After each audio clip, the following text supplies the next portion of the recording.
Paul, how did you get started in filmmaking?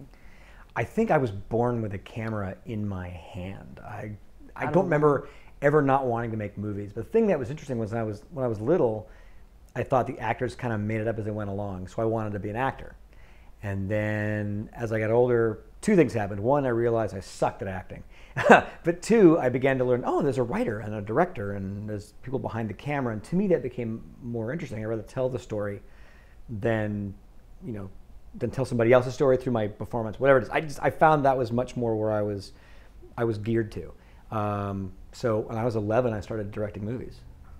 But when you were 10, I understand something very fascinating happened. When I was 10, I auditioned for the lead role of Danny in The Shining.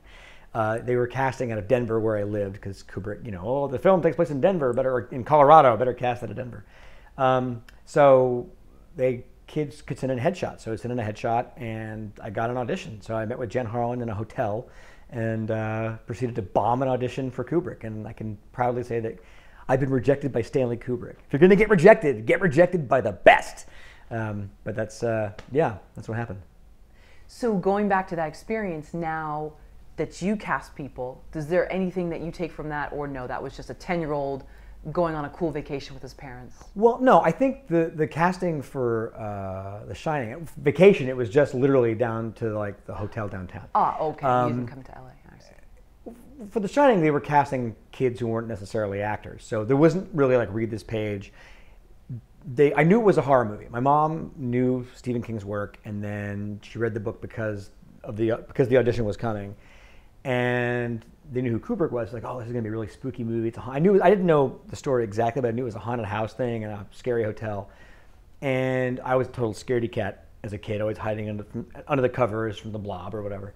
And I was worried that if they knew I was easily scared, that they wouldn't cast me, because they wouldn't want to work with somebody, not realizing, of course, that there's 1,000 people around and lights in your face, and thinking, oh, they should be in a dark room and I'm going to get scared. They're not going to want to work with somebody who gets scared, who can't just pretend to be scared, but is actually scared.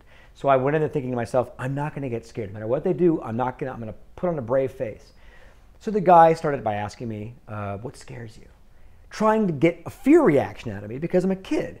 And I'm thinking, I'm not going to get scared no matter what. Nothing scares me. Nothing scares me. He's like, oh, come on. What scares you? Well, maybe sudden movements. And he kicks over a chair. And I don't jump, and he goes, you're bullshitting me.